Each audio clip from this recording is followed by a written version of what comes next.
Ta prilika nas spodbuja, naj ne skrivamo svoje vere in svojega upanja v Kristusa, naj ne zakopljamo besede evangelija, ampak storimo, da kroži v našem življenju, v naših odnosih, v konkretnih situacijah, kot moč, ki privede v krizo, da očisti ter prenovi.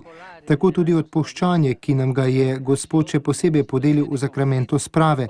Ne držimo zaprtega v nas samih, temveč pustimo, da sprosti svojo moč ter podre tiste zidove, ki jih je zgradila naša sebičnost.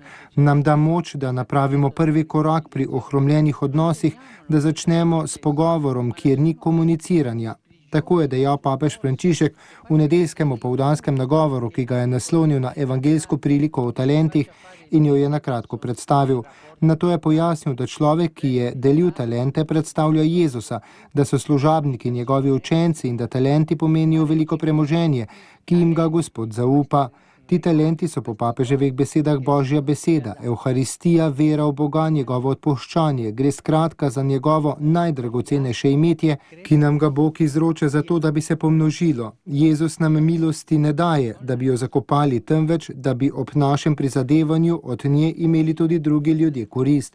Potem je papež Frančišek ugotavljal, da je po eni strani res, da nimamo vsi enakih sposobnosti, a je hkrati tudi res, da ima Bog do vseh enako neizmerno zaupanje. Zato se zavzemimo, da ga ne bomo razočarali. Povabil je, naj vzamemo v roke Matejev evangelij in se zamislimo o priliki o talentih, ki jo najdemo v 25. poglavju 14. vrstice.